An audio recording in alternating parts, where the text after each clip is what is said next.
podcast. I'm your host, Dr. Ashley Thomas. This week, I am joined by Lexy. Lexy grew up in Iowa. She was a softball pitcher for Augustana University in Sioux Falls, South Dakota, where she graduated from college. She then moved on to Des Moines, Iowa, where she met her husband as they both moved there after college to work. They got married during the pandemic, which allowed them to work from anywhere, so they chose Crosse, Wisconsin, as it was a middle ground for their families. They have two beautiful little girls, Urside, and one little boy in heaven. Naomi is 2.5 years old, while Hazel is 5 months old. Their son, Jethro, who they lost at 16 weeks gestation. She is a stay-at-home mama with her kiddos currently. They love going outside, going to the park, singing lots of songs. She says it's the hardest job she's ever had and also the most rewarding and important to her.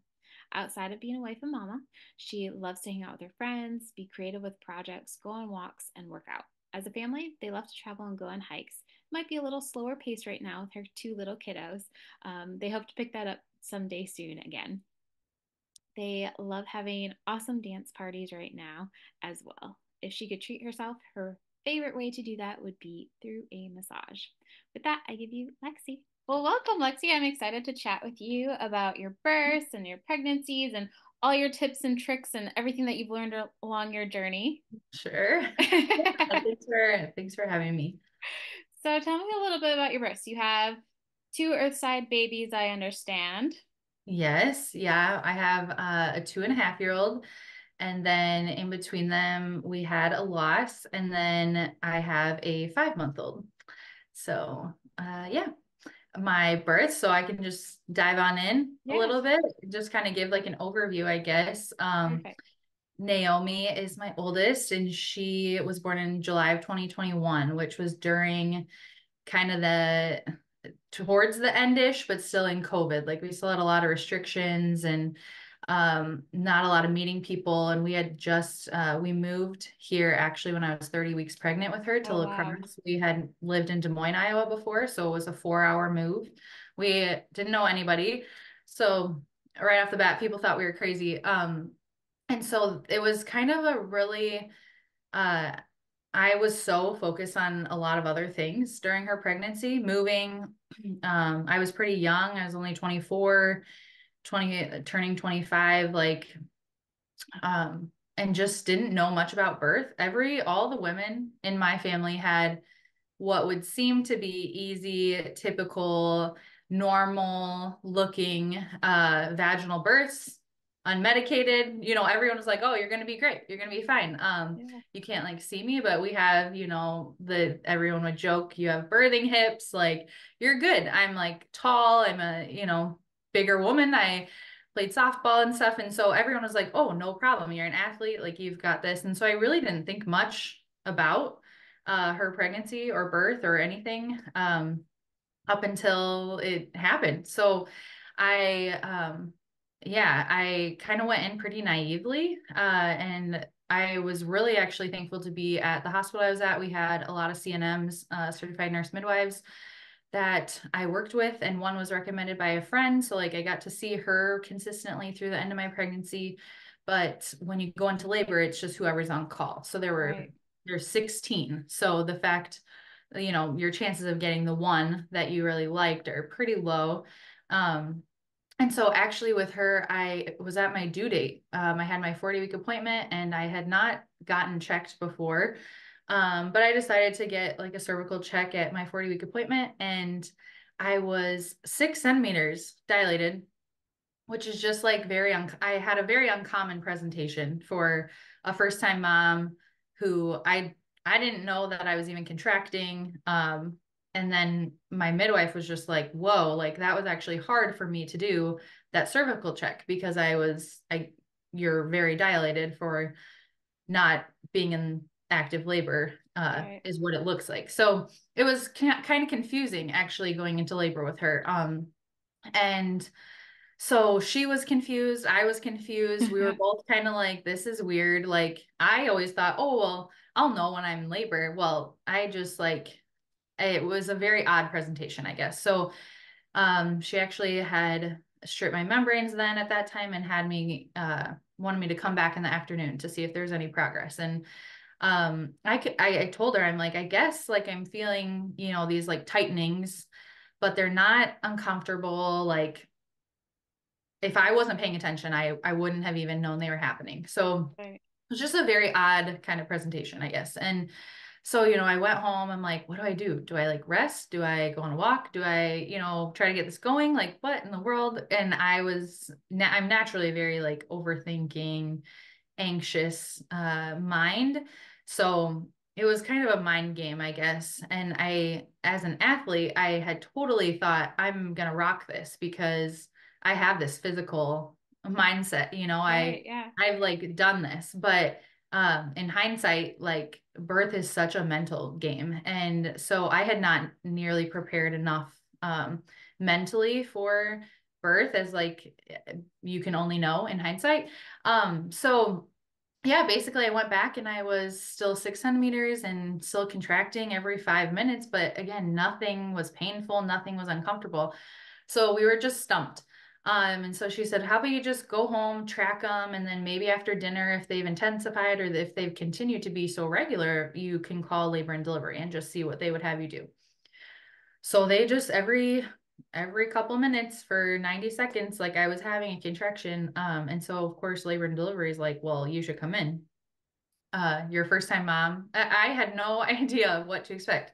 So we go in and literally nothing is happening. And I get admitted because I'm technically by dilation in active labor, but I'm really not like I'm not showing any signs of active labor. So that was like 6 p.m. By 10 p.m. The midwife had went to do another cervical check, and I was still like no progress from the 6 centimeters. And so then she asked if I wanted to have my water broken.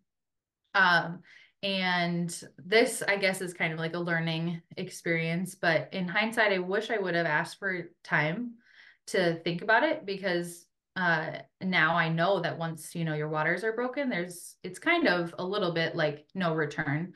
Like Hmm. once your water is broken, a baby needs to be born within whatever number of hours. It's different for every practice and different for every comfort level. But once your water is broken, a baby will follow typically Yeah.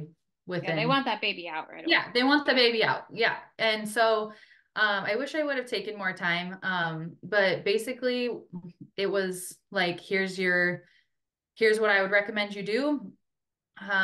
Here's some short benefits, and I'll wait while she was doing the cervical check. So she never actually left the cervical check for this. And I just, was kind of following this recommendation, and we just went for it. We're first time parents, and seemed fair enough. And for some people it would have been fair enough. And so I think that's what's like the biggest thing I've learned in birth. But basically it didn't go well for me. Um, from then on out, it was just kind of challenging, and I really wanted to do it unmedicated. And after as soon as my water broke, things super intensified, like a lot of back labor, like excruciating. Like I was like in actual pain, and I thought, wow, like nobody described this as super painful, like in this sense. Right. And so after about like 12 hours of that, I did get an epidural.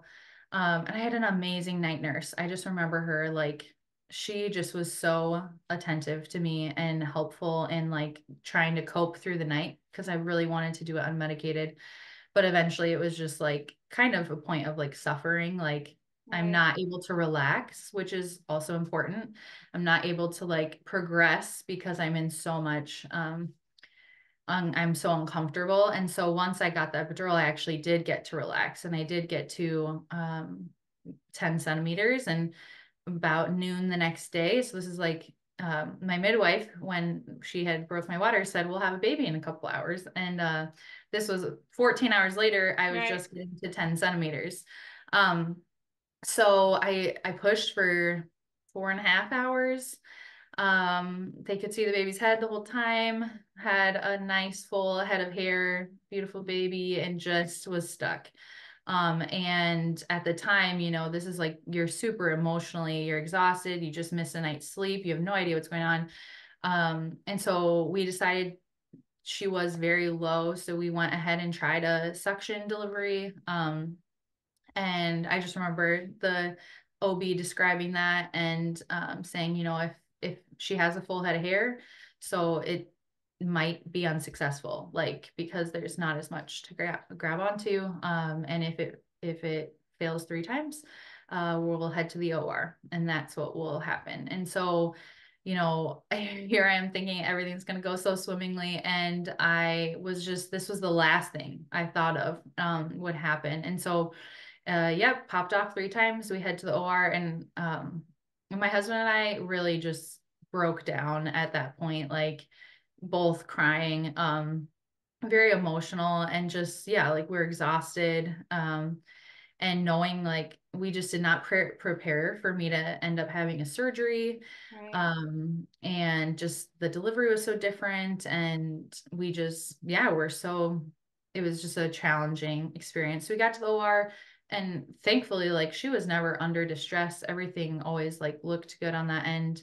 But my epidural had never worked, Oh like no. on half of my side.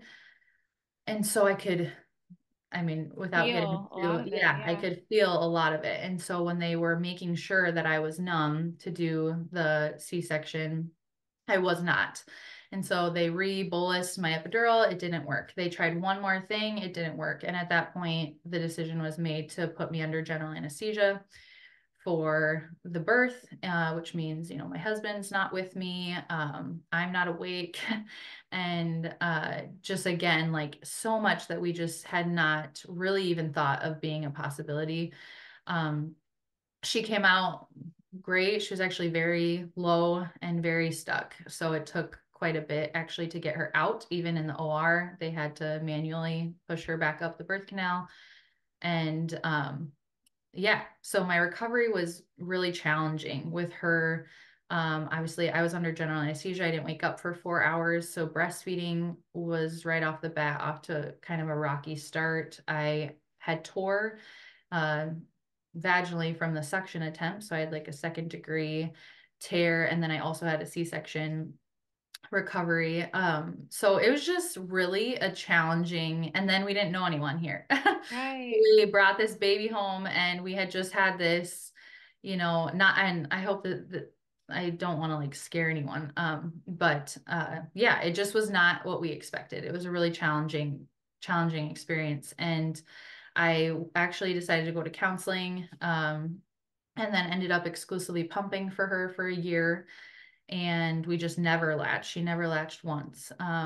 And that ended up actually working out pretty well for us. My husband works from home, so he was able to kind of help when she was really little while I would pump, and then got in kind of a groove. So I went to counseling a couple of times and was like, okay, yes, I had a C-section. Everything is good. We're good. Let's move on. Mhm. So, but yeah, it really was challenging. And then basically I was like, I think we'll be done. I think we're done. Can't That blame was, you there after that. yeah, that was enough. That was enough. And but we'd always wanted a big family. So at actually at 10 months postpartum, and even at my 6 week appointment, my midwife who I had seen for my pregnancy had said, VBAC is an option. Mhm. Um, and I'm really sorry, this didn't go how you had planned or hoped for. And so at 10 months, I actually got pregnant again. And I could tell this pregnancy was so different from the start. Actually, it was really weird with Naomi.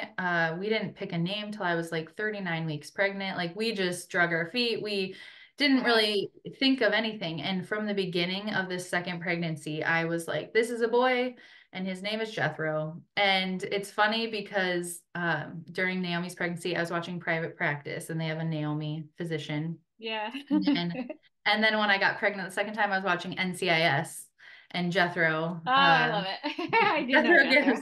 So apparently, I just name my kids by whatever show I'm watching. But then also, like Naomi and Jethro are both biblically based too. So we Yeah, just I really love it. liked all of that. Yeah. And so I kind of was like, okay, I'd heard of a VBAC at this point. I think that sounds like something I would be interested in. Like I really don't enjoy surgeries. So the C-section was really, really hard for me. It was not, I don't like surgeries. I will Right. avoid like that at all costs. So, but I didn't really know much else. Like I just knew, okay, there's this option, but I don't know much about it, whatever. So actually at my 12-week appointment with Jethro, I randomly had an ultrasound. They were like, we can hear his heartbeat, but I'm just not sure. Let's just make sure you feel comfortable going home. So we got in for an ultrasound quick, and it was kind of a weird experience. Like the midwife was like, "Oh, there he is, like kicking around." We didn't know he was a boy at that time, but kicking around, like heart's beating, like everything looks great. And the ultrasound must have tech caught her on the way out and said, "Hey," while I was changing, and just said like, "Hey, I don't really want you to send her home because everything's not okay." And they found a cystic hygroma, which is just extra fluid around the spine, the back of the head. And like it's really pretty rare in healthy people, I guess, Right, and healthy yeah. pregnancies is pretty rare. So we were basically, I was told that day to prepare for a loss, and usually by 20 weeks, and we'll get you set up with maternal fetal medicine, MFM, and they'll kind of help you understand what's going on. So we didn't see a doctor for like a week and a half, 2 weeks, and that was like really a hard 2 weeks.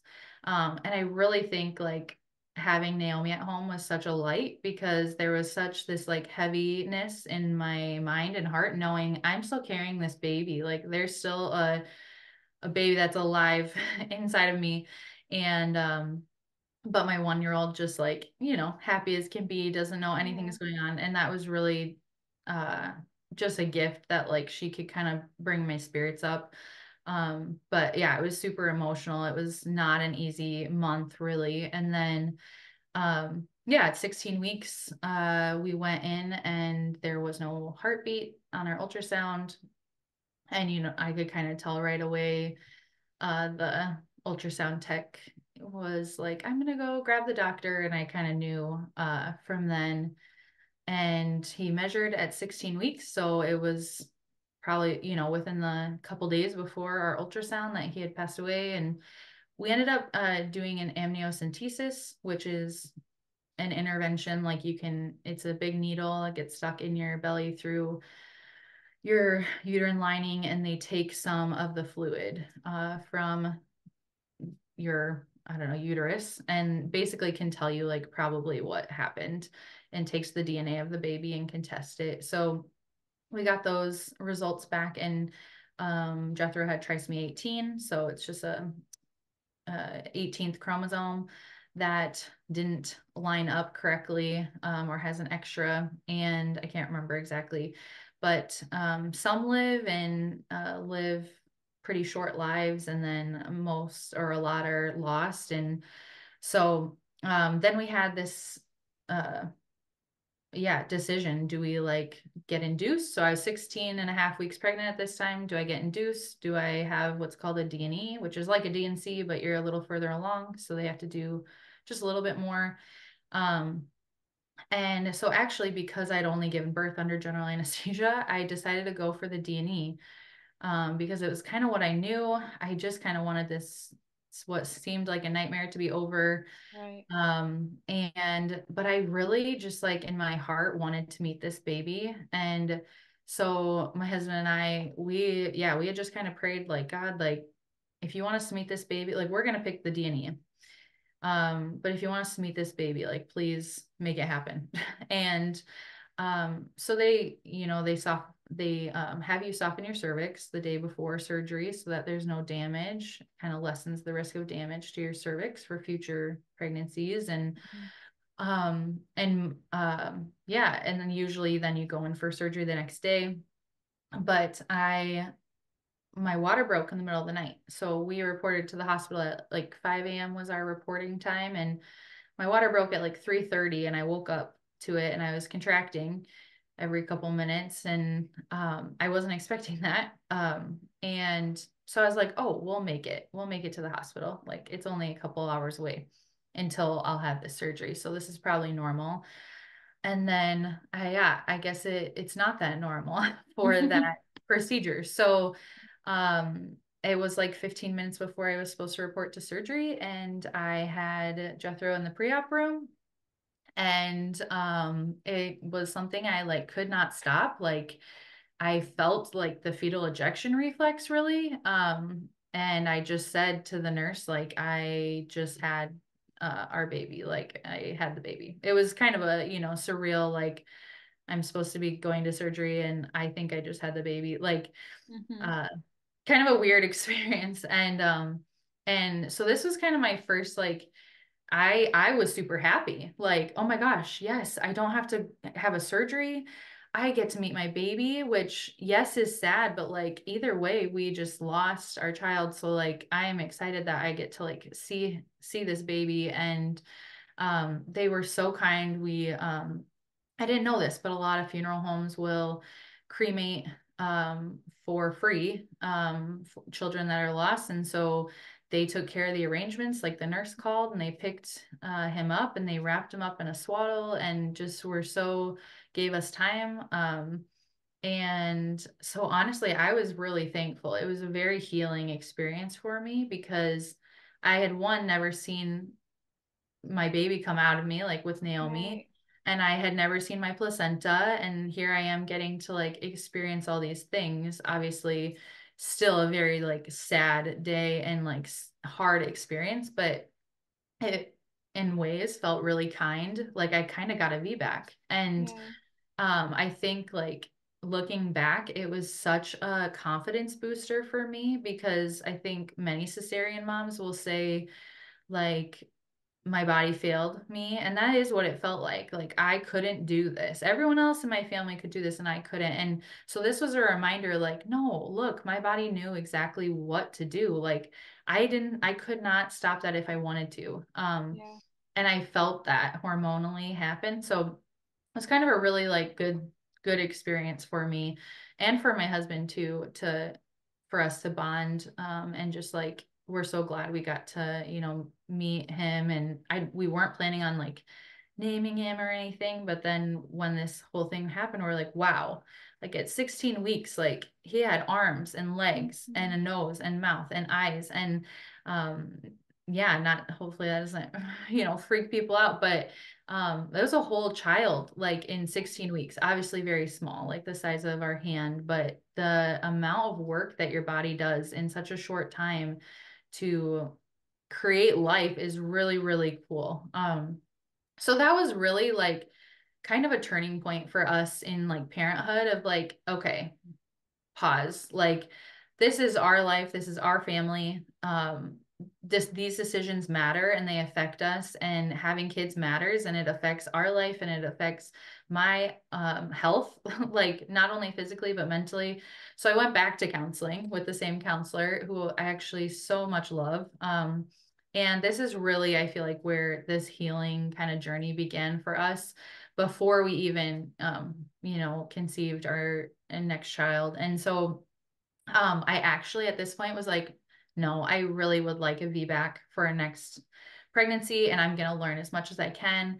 We interviewed, my husband and I, 4 home birth midwives and birth centers, and I just thought, I'm not sure that I can go back to this hospital where now I've had one hard labor and delivery and then a loss. Like maybe I would like a different experience, and I really wanted to know my options. So we interviewed quite a few around the area, all very nice. And one thing that was really surprising to me was nobody doubted my ability to have a VBAC. Like I Yeah. thought I would get a lot of pushback of like, well, maybe you're not a great candidate for this. But once they heard kind of my labor story of Naomi, they were like, no, it kind of just sounds like you had a big baby. She was big. She was 9 pounds, 2 ounces, and she was malpositioned. And your water, when your water broke, potentially kind of sucked her into a hard to move position. So now you have a big baby kind of, anyways, the Yeah. details of that kind of helped them. And most of them were like, I have seen no issue with you having a VBAC. And you should feel confident in moving forward with that decision. So, um, and then in counseling, I went through a program called cognitive processing theory. Yeah.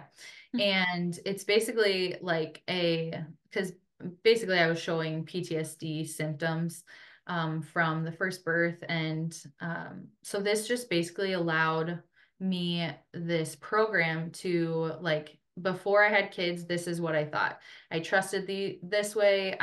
My brain worked this way. I saw things this way. And then this event happened. And now it, my Changed whole, everything. Yeah. yeah, my whole reality is rattled. Like, this is not true of what I'm experiencing now. And so I had to somehow bridge this experience with what I used to believe to create this new truth, like this new way of thinking and way that I could trust myself again, and way that I could trust providers again, and way that I could trust, my family again, all these things. Mm-hmm. Um, so that was really awesome. And then the other thing I really dove into was my health.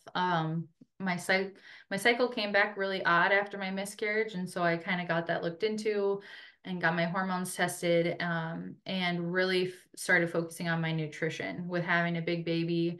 And my hormones were showing signs of insulin resistance, like early insulin resistance, and so I really dove into learning about nutrition, read like Lily Nichols' Real Food for Pregnancy book, and then a couple months later, we conceived Hazel, and we're so excited. And this time, I remember with my second pregnancy feeling really scared when I got pregnant, like, oh no, I have to do this again. But when I got pregnant with Hazel, I was like, no, let's do this. Like, there's still, nerves and anxiety, but I think I kind of knew a lot more. And I also had come to a point of like, I can do what I can do, and this is going to end up how it's going to end up.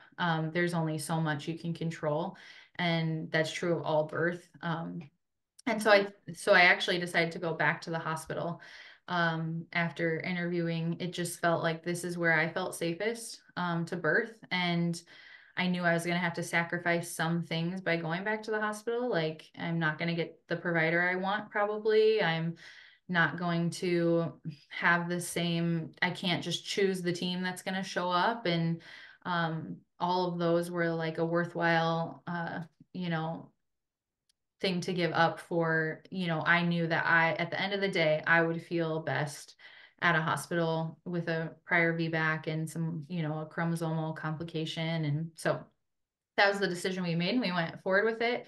And really this whole pregnancy was like about overcoming like a lot of these lies that I had believed about myself and my body through my first two pregnancies.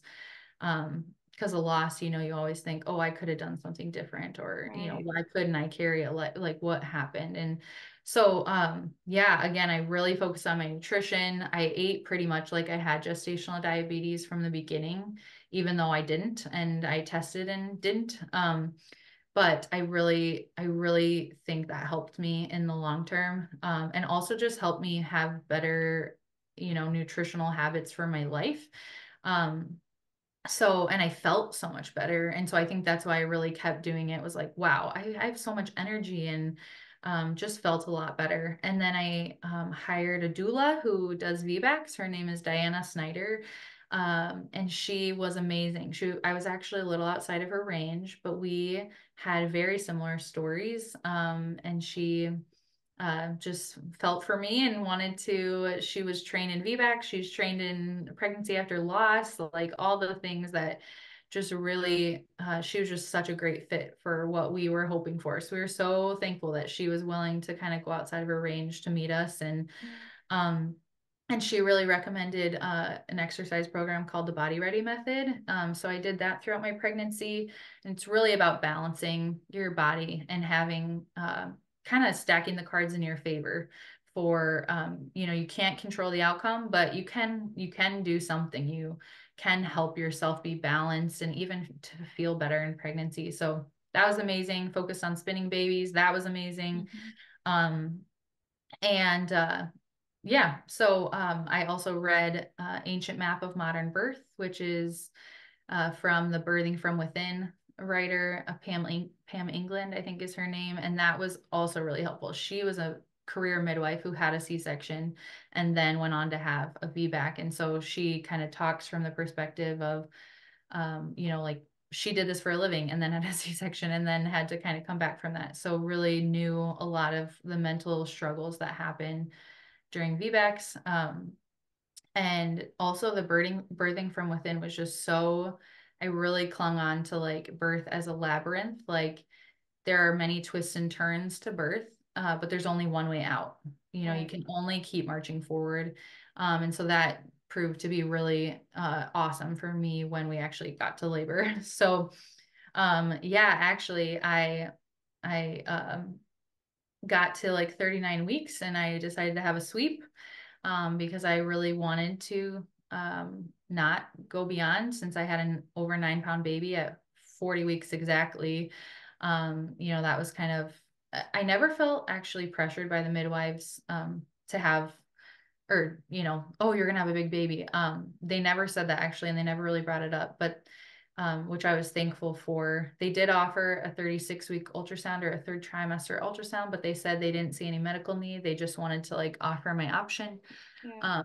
Um, so we declined that. And this baby was measuring right on. So no, you know, no issues, but I don't know. I felt best getting a sweep and trying to kind of get things moving. And one thing I really appreciated about Diana was she was like, your intuition means a lot.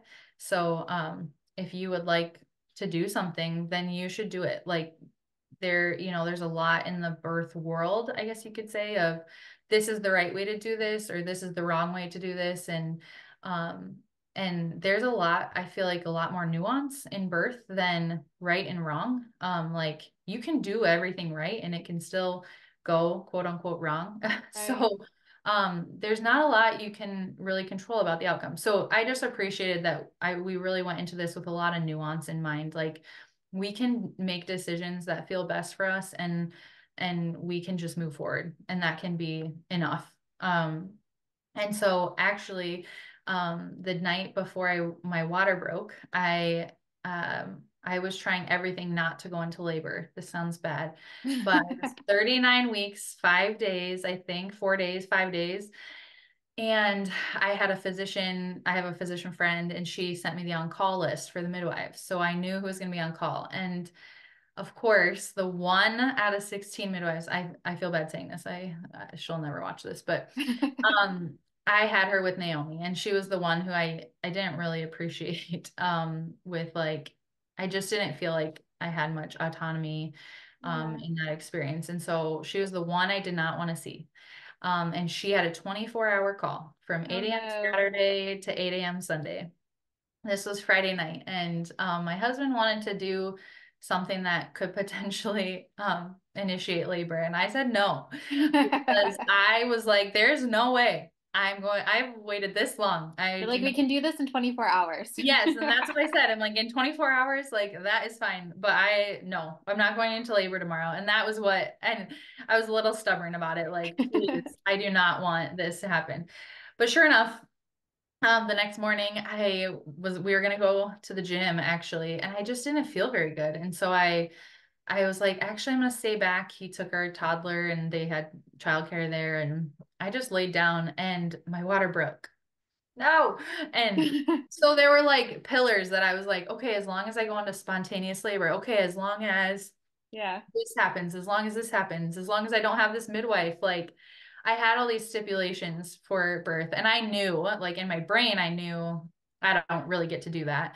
Yeah. But I mean, you still have these things you want or don't want. Your And desires. Yeah. yes, yeah. And so I basically everything I didn't want came to fruition. And I just remember like being really glad I had that birthing from within. I read that ancient map for modern birth on like being a birth warrior. Like the only thing we can really do is make the next decision. And also a big point was like you're going to be surprised. Labor doesn't ever really go as like everyone expects. So expect to be surprised. Right. Expect it to not go how you want. And so it was almost laughable how different it was going than like I was hoping for. And so we actually waited quite a bit to call because I really didn't want to go in with no contractions. And you know, a VBAC is like best when you go into spontaneous labor statistically, and you don't really want to augment the labor if you can avoid it because it does increase your risk of uterine rupture, which is like the biggest risk, and blah blah blah blah. So I knew all these statistics, I kind of knew what I'd be walking into at the hospital, like a VBAC or a TOLAC who is water's broken with no contractions, who's previously had a big baby, like it sort of felt a little bit like a target on my back, but I also knew I've done everything I can. I have Right. given this everything I've got. I have really, really tried for 9 months now, and I have nothing left to give, like other than to be present and to make the decisions I feel right about. So we ended up going in. Of course, my water's broken. It's so funny because I'm like, yeah, my water's broken. They're like, okay, we'll test it. I'm like, okay, my water's broken. And they're like, okay, yeah, we'll test to make sure. And I'm like, all right, whatever. And then they come back in, yeah, your water's broken. And I'm like, okay. You're like, duh, I told you this. Yeah, I told you this, yeah, like 4 times. But they have to do their tests and whatever. So Yeah. so then I was kind of fully prepared to be like, no, we're gonna go home. I'm gonna labor at home because in my first labor, I actually had asked to go home when I wasn't progressing, and they had said no. Mm-hmm. And so um, I was fully prepared to sign an AMA, to go home, to sleep in my bed, to let things kind of progress. I was showing no signs of infection. I wasn't being dumb about it. I could feel my baby move. I had clear fluid, all the things. I was talking with my doula, like, and for some reason when we got there, I felt so close to labor. Like my body felt so close. Um, and it was 5 p.m., like I felt like I had energy. And so yeah, they gave us their options were you can stay and be monitored and start Pitocin after 12 hours of your water being broken, or you can start Pitocin now. And that was their two options. And this was the midwife that I had been on call for my first delivery as well. And so I kind of knew her personality and how she presented things, and knew that like we didn't really communicate the same way. Like our style of communication was very different. So I was already not aggressive, but just like aware that I can ask for time. I can take my time. And so that's what we did. We just asked, hey, like, does our baby look good? Yes. Um, do I look good? Yes. Mm-hmm. Like everything looks good. We're gonna take our time on this decision. And they respected that. We did have a really hard conversation before, like when we mentioned wanting to go home, it was pretty aggressive. Like, yeah, so that was kind of disappointing because I was like, we're just asking, we just want to know our options. And I think that is probably the biggest thing, like advice wise, I would say is like, just because you get pushback doesn't mean you shouldn't ask, and doesn't Right. mean you shouldn't know what your options are if you want to. There's some people who don't want to, and you know what? That's their call, that's their life, and they can make their own medical decisions. But if you want to know or something feels weird in your gut and you want to ask a question, even if there's pushback, like just ask. And you're worth it, like your family's worth it, your child's worth it to at least know the answer. So I wish I would have had that confidence kind of going into my first birth, but they gave us time. We actually took over an hour to decide what to do. And we were both pretty confident we were going home. And when we got there, for some reason, like we both shifted a bit. And um, we actually like we called my doula and talked through it. We actually prayed about it, and we actually felt most confident starting Pitocin right away, which was pretty much the opposite of what I had felt like I wanted for this birth. Right. Um, because Pitocin does increase your risk of rupture slightly, and yeah, and my doula was really, again, she's like big on nuance. She actually has had home births, so like personally, that is what she has chosen. But she was so awesome about like this is your Your decision. choice. Yeah. Yeah, and in whatever your intuition is telling you is okay. Like it does not mean that your VBAC is doomed to need some Pitocin or want some Pitocin. Does not mean that you cannot have a great unmedicated birth. Like you are not dooming yourself by choosing this route if that's what you want. Um, and so that's what we decided. We actually decided to start Pitocin right away. And I remember I felt the first kind of Pitocin contraction at like 8:15-ish. Mm-hmm. Um, and it was a bit of a whirlwind from there. It was great. My doula was 2 hours away.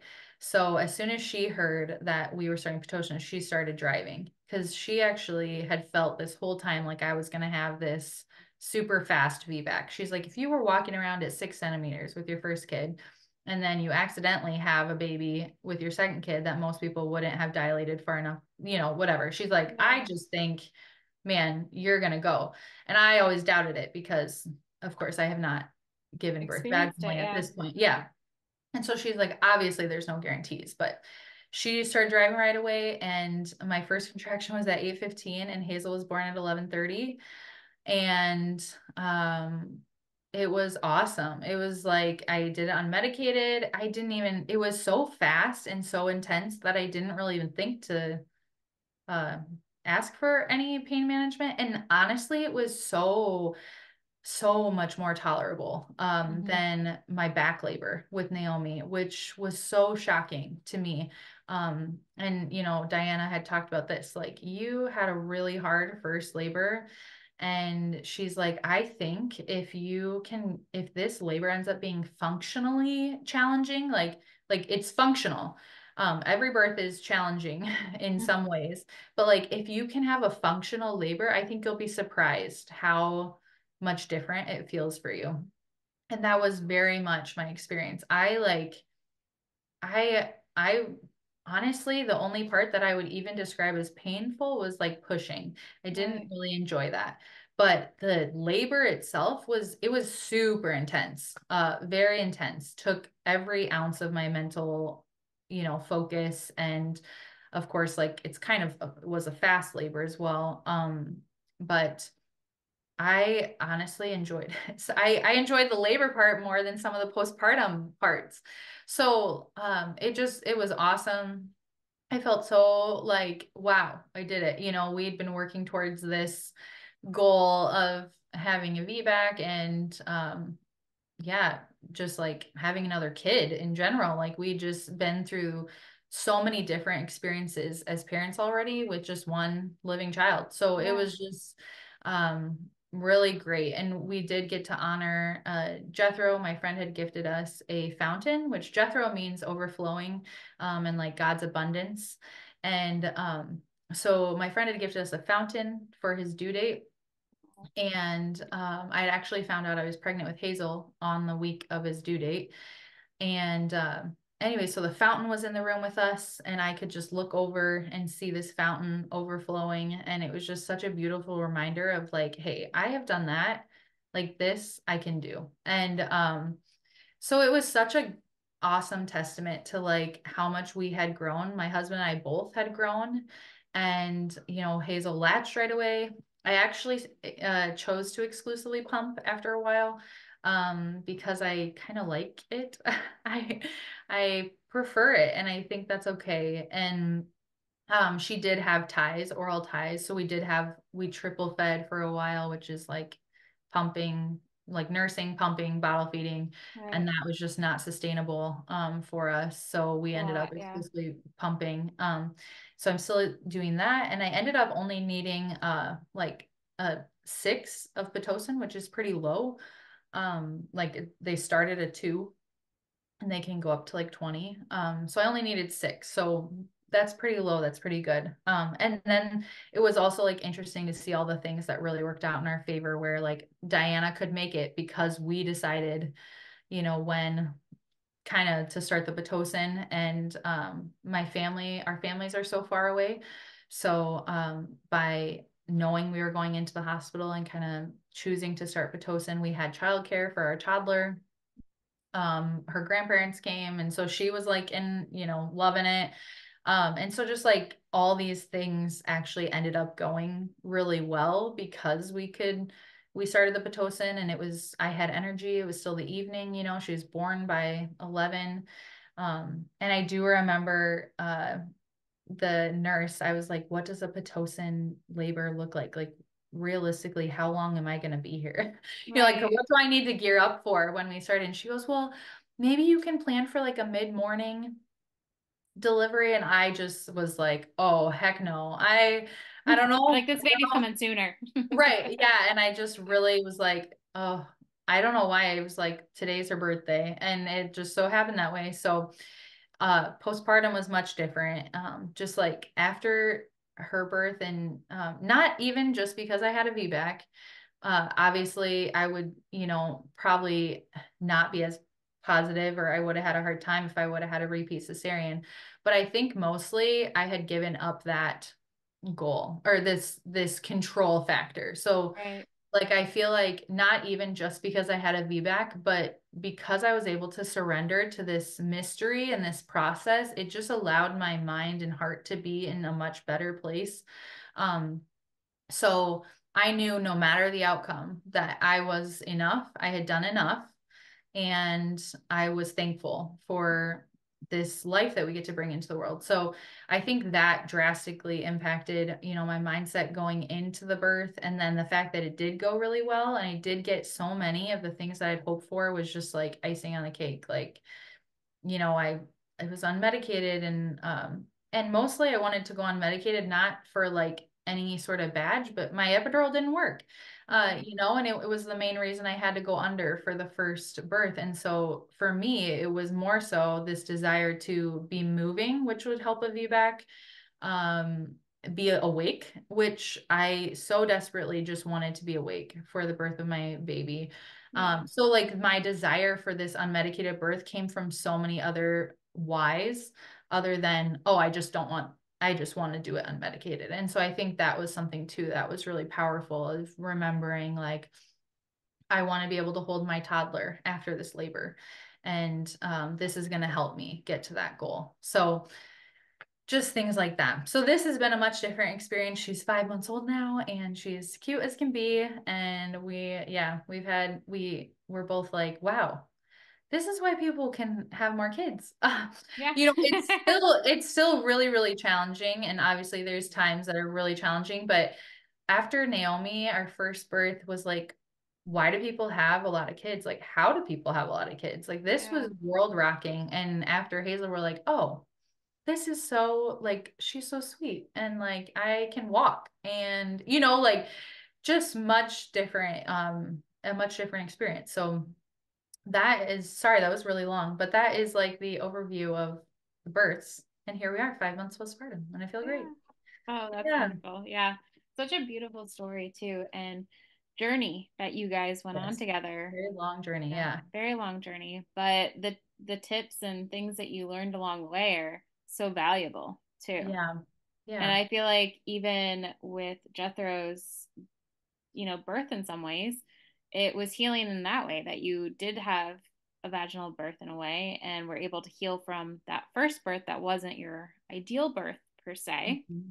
Yeah. But it sounds like that was healing in itself in a lot of ways along the journey of doing some of the therapy, doing some of the things to get rid of some of the PTSD, which is totally understandable after all Yeah. of that. When you go into it thinking one thing and then you're like, oh, that did not happen. Not Yeah. how I expected. Yeah. Yeah. So it's Yeah. beautiful to see how all of that evolved and your cute Yeah. little kids. You sent me the photos and they're so Oh, adorable. I know they're so cute. I know I love them so much. I'm very biased, but Yeah. yeah, I think like that's got to be like my number one piece of advice is like birth is a mystery. Like we don't get, you can do everything right, and it can still go not how you expected, and it probably will still go not how you expect. And so I think especially like coming from, an athlete, a perfectionist, thinking I can control a lot of my life. Like parenthood has been a very humbling journey of like, we can do our best and also we have control over very little. In the end, like we have control over some things and those things, there's a balance, there's this like teeter totter you're doing, like we can control some things and we can help ourselves out and also we can't control anything. So, Yeah. that's probably my biggest piece of advice is like, just releasing the control and educating yourself, informing yourself, but also like knowing like, hey, there is some luck involved. Like there really is. You can do everything right and it can not go well or it can go really well. And it can go really well the first time. And so I think just like being easy on yourself a little bit, like you're growing a whole human, you're starting a whole family, Mhm. you're taking care of another human. yeah, your whole world has changed at this point, and you're doing a great job just by being there and just by By doing doing, it. yeah, just by doing it. So yeah, this, yeah, it's been, I feel like I've changed a lot as a person too in Mhm. those, the last 3, 4 years, through that. Yeah. I would imagine, yeah. It definitely sounds like it. And Yeah. that's the beauty of life and the journey is that we are Yeah. ever changing and evolving as we should. Or Hmm. not, that's not a very fun earth journey. Yeah. Yeah, exactly. No Yeah. That'd be evolution, pretty you know. boring. Yeah.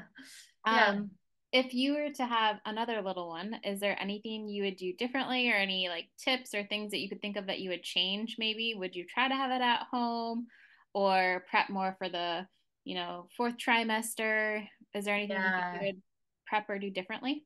That's a really good question. This one actually we had my friend hosted a nesting party, so it's kind Oh of like a yeah, newer thing, it but is. basically we had a bunch of people over. They organized my closets, we set up the nursery, filled my freezer. Best thing ever. Made the fourth trimester so much easier to just be like, oh, here's another freezer meal. Here's another freezer meal. So definitely I would do that again. And I've actually now doing that for friends, realizing like how helpful that was. Um, yeah, so that is one thing that like absolutely, even as a first time mom, I think, yeah, you have a shower because you don't have a lot of things that you need. Well, now you have a lot Right. of things, but even first time moms really, I feel like every mom would benefit from filling their freezer or going and deep cleaning or doing something like that. So that was awesome. And I think as far as my husband and I were much better at communicating this time around. Like you just learn, okay, that was really hard. We did not, do very well that time and we were under a lot of stress. You're under a lot of stress. You're Yeah. not sleeping. You're having to feed, a kid all the time. They're hungry all the time. So I think we just communicated a lot better and had better expectations. And basically before we had Hazel, I said, I I will not not like I will not, but the expectation is that like I'm not going to take out the trash for 3 months or Right. like we really talked the details like because did I take out the trash like actually maybe once or twice, but it was never like, oh, Lexy, like why don't you, like we just had talked about it beforehand of like things we're going to expect from each other. That's like a really silly one, but No, but that's brilliant. getting, That's helpful. yeah, Yeah. like getting down to the actual details of like, okay, what is going to happen here? My husband took our toddler during the nights and I took the baby. Hmm. So I wasn't getting up with both kids. He wasn't waking up with both kids. Like we just like planned more, I think, in advance, and just really shared details of like, who's going to make the meals, like who's going to do this, who's going to sweep, and we're over communicators, so that might be way overkill for some people, but we spend a lot of time together since I'm home with the kids and he works from home, so Right. we have to kind of communicate all the time or we'll drive each other nuts. So Yeah. um, and then the other home birth, yeah, that's really hard because I have really grown to love some of our home birth midwives in the area. We have actually such great resources. And seeing that in Iowa, if I would have had a C-section in Iowa, it is so hard to find providers that will even give you the option, quote Yeah. unquote, like you allow you to VBAC. So for me to have the option to VBAC at both hospitals in La Crosse or, multiple birth centers, home birth midwives, like I was so thankful for all those options. I wish every, state had those options in every location. And yeah, so one home birth midwife is who tested my hormones and who helped me with nutrition guidance. And then the other one was my chiropractor the whole pregnancy. And so they Awesome. both are home birth midwives. And so I really love both of them. And I have thought, it went well, my uterus didn't rupture, like all these things. And just realizing like my body did this, like, and kind of realizing some of the roadblocks we had at the hospital still, even when everything went well. Right. It is tempting. I don't know, honestly, if we'll ever feel comfortable enough. And I know there's like, I know some really do believe like it's way more like way more comfortable at home. And I totally can see that. My sister-in-law has had two home births. Getting to see her just like stay in bed and, like never leave bed. I don't know, like have the Yeah. baby in her bedroom and then go lay in bed. That sounds amazing. The fact we don't have family here, so to be able to just be in labor and have our toddler around, and obviously we'd get care for them.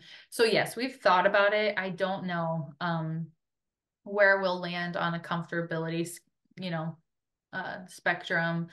I tend to be pretty anxious, and so I do think like, especially knowing like we've had some things happen that are really low risk, like really low chances. It's Right. less than 1% that we would have a baby with trisomy 18. It's less than 2% that you would need to be put under general anesthesia. Don't check these stats, or maybe you should.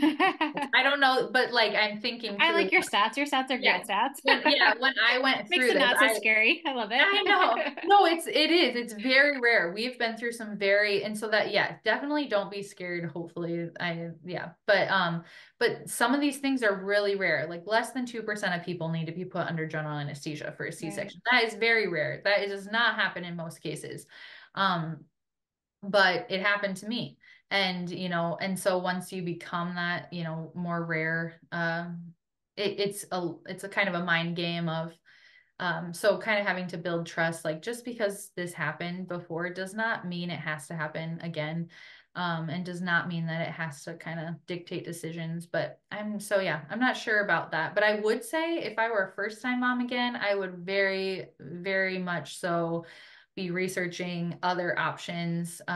Even if you pick the hospital to birth at, to have interviewed and known resources around you might change your mind.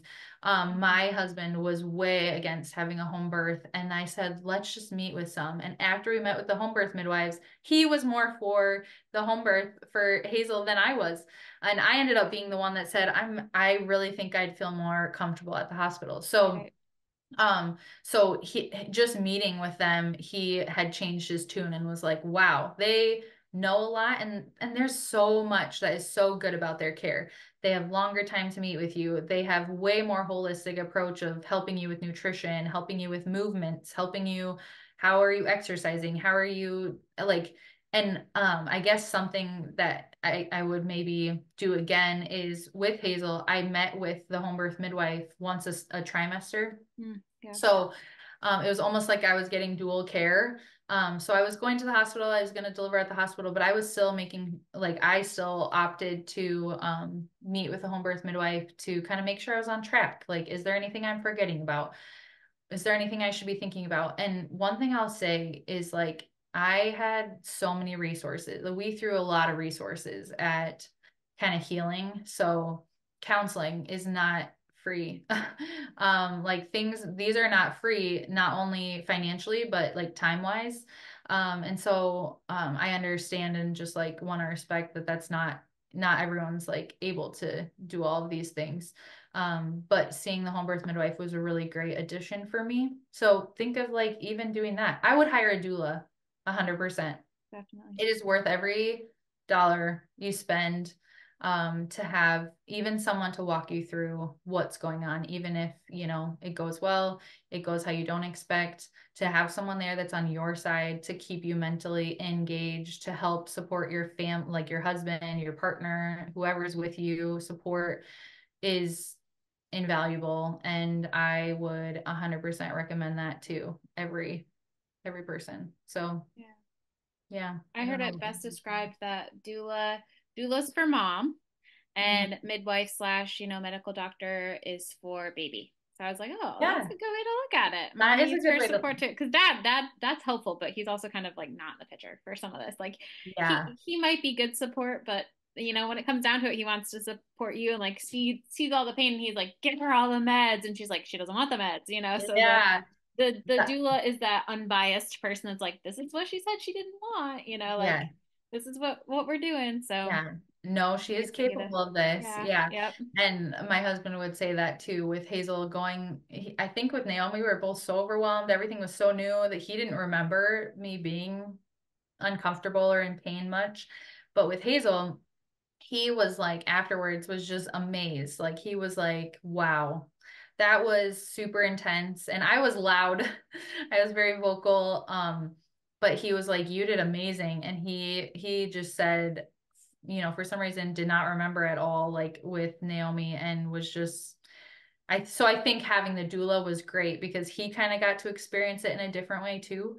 Um, and I mostly just looked to Diana, and Diana between each contraction would just say focus inward, because you have at the hospital in Tolac, they do want to monitor you and stuff. So I had nurses everywhere, like Yeah. everywhere. And so there were multiple times that I'd get kind of, a little anxious or in my head, and having someone that is dedicated to making sure you get sips of water and Yeah. making sure just to mentally cue you, like inward, Lexy, like focus inward. They're doing their job, you're doing your job. You just focus on you. And that was such a game changer. So their experience, and then, she was a body ready method pro.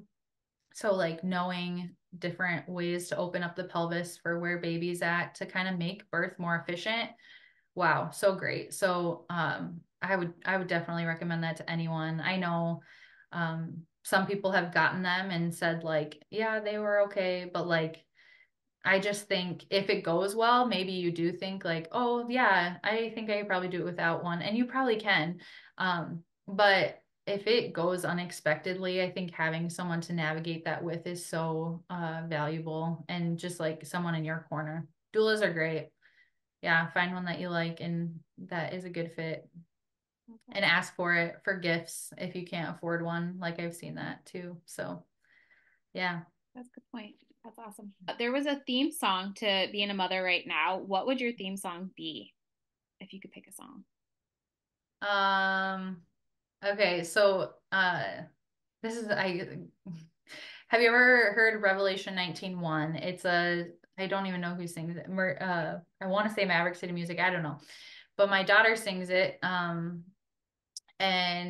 it's mostly just it's like a mix between gospel and whatever. And so gospel songs like naturally have repeating like Themes and words. themes. Yeah, you're like Yeah. saying the same words over and over and over again, like reminding yourself. And so, one, motherhood is like Groundhog Day, especially with little kids. It doesn't matter if it's Saturday or Wednesday, you're getting up at the crack of dawn and doing the same things, feeding the same people all day long, changing the same diapers. And so the gospel, I think, goes with that. And then also just like there's a lot of big words in that song. So it's like hallelujah, salvation and glory, honor and power. And so my daughter sings honor and powder. And so she changes these words because she's two. And Yeah. so I think whenever we sing that song, it's just like lightens my mood and is such a good reminder that these like years are so short and their minds are so amazing and so fun. If you take the time to like see what they're learning and see what they're hearing, like she hears that. And um so yeah, I know that's like faith-based and not everyone is going to have that, but I think it just shows like the beauty of like their minds. And she wants to join in and sing even if her words are not the right words. And Yeah. so it just is like it can be really mundane. But that song always reminds me like they're so little, they're so cute, they're so precious, they're learning and growing and really such a gift. So yeah, I think and then the That's a great gospel is one. just I love that one. so mundane, Yeah. so repetitive, and yeah, But that's a good outlook on it too, especially with the yeah, age range that you have now. yeah, And yeah, that's such a perfect explanation of motherhood for you right now. Yeah. yes, yeah. And you have a beautiful voice too. Oh, thank you, thank you. Yeah, I wasn't planning on doing that, I guess. But yeah, it's one of my favorite Hold songs that too. one right in. Yeah, Let me ask a random question. I love it. Well, yeah, I appreciate all your time. Thank you. yeah. Thanks so much for having me. Thank you for listening to another empowering episode of Vibrant Beginnings hosted by me, Dr. Ashley Thomas. This podcast is powered by Creating Vibrant Families, where our mission is to help couples on their journey to conception gain health for radiant pregnancies through to birth. Follow along for more empowering journeys to parenthood. Every new beginning comes from some other beginning's end. Have a good day. Bye.